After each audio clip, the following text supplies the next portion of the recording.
Hi hello అందరికీ నమస్తే. Welcome back to my YouTube channel Annapurna's kitchen. So ఇవాళ అయితే మన ఛానల్లో టేస్టీ హెల్దీ ఎగ్ పులుసు రెసిపీ చూద్దాము. ఫస్ట్ ఒక కడాయి తీసుకొని పొయ్యి మీద పెట్టుకొని దాంట్లో కొంచెం ఆయిల్ పోసుకోవాలి. సో ఆయిల్ హీట్ అయ్యేదాకా వెయిట్ చేయాలన్నమాట. ఒక two to 3 table spoons oil పడుతుంది. కొంచెం ఆయిల్ ఎక్కువే పడుతుంది దీనికి. ఇది ఎగ్ పులుసు కాబట్టి పులుసుకి కొంచెం ఎక్కువే పడుతుంది. ఆయిల్ పోసేసుకొని దాన్ని మరిగే వరకు కొంచెం సేపు వెయిట్ చేయాలన్నమాట. ఒక 2 మినిట్స్. ఆయిల్ హీట్ అయిన తర్వాత ఇందులో 1 కప్ ఆనియన్స్, సన్నగా చాప్ చేసి పెట్టుకున్న ఆనియన్స్. సో నాకైతే ఇట్లా సన్నగా చాప్ చేస్తేనే ఇష్టం అనమాట, పెద్ద ముక్కలు నచ్చు.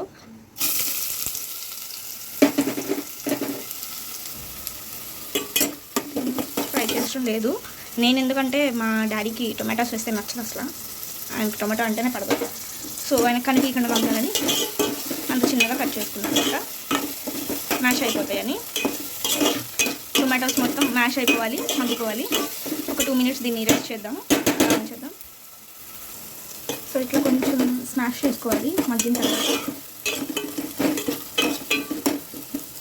ఇది నా స్టైల్ ప్రిపరేషన్ ఉంది. ఒక్కొక్కరికి వంట అనేది ఒక్కొక్కరికి ఒక్కొక్క స్టైల్ ఉంటుంది. ఇది నా స్టైల్ అనమాట.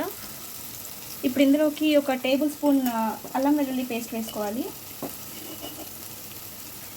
అల్లం వెల్లుల్లి పేస్ట్ ఎల్లోగా ఎందుకు ఉంది అంటే నేను పసుపు వేస్తాను, ఆ మాత్రం చాలు, అవసరం లేదు.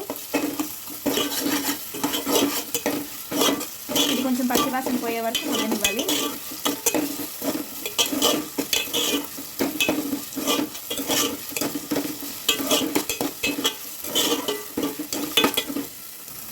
ఇట్లా కొంచెం మగ్గనివ్వాలి పచ్చివాసన పోయే వరకు.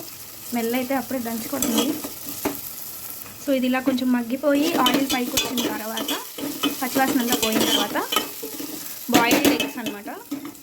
నేనైతే మేమిద్దరం కాబట్టి ఒక 4 ఎగ్స్ తీసుకున్నాను, బాయిల్డ్ ఎగ్స్. వీటికి కొంచెం కట్ చేసుకోవాలి, ఘాట్లు పెట్టుకోవాలన్నమాట, పేలకండి ఉంటాయి.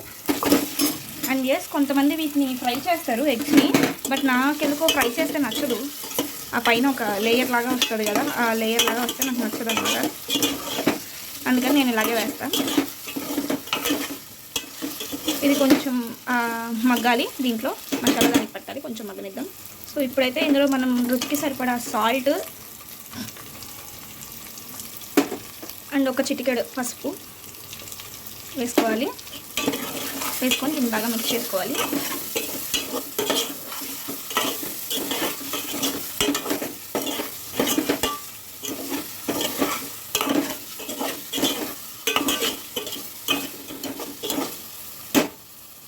సో కొంచెం మగ్గిన తర్వాత ఇందులో టేస్ట్కి సరిపడా కారం.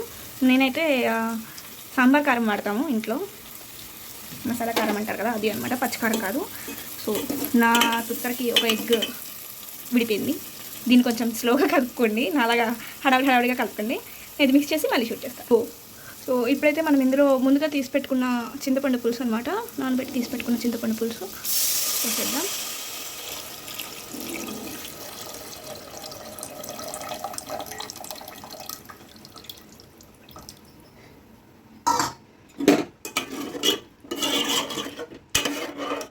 ఎస్, 1 గుడ్డు కొంచెం విడిపోయింది అనమాట. ఇందులో కొంచెం నార్మల్ వాటర్ కూడా పోసుకోవాలి. మొత్తం చింతపండు పులుసే ఉంటే పులుపు ఎక్కువైపోద్ది అనమాట. కొంచెం 1 టీ గ్లాస్ నార్మల్ వాటర్. ఇప్పుడు దీన్ని అయితే హై ఫ్లేమ్లో ఒక 5 to 10 మినిట్స్ మనం కుక్ చేసుకోవాలి. 5 to 10 మినిట్స్ తర్వాత వచ్చేద్దాం రండి. సో ఒక 10-15 మినిట్స్ తర్వాత ఇట్లా ఉందన్నమాట. టెక్స్చర్ అయితే మరిగిపోయింది. ఉప్పు కూడా చూసాను, పర్ఫెక్ట్గా సరిపోయింది.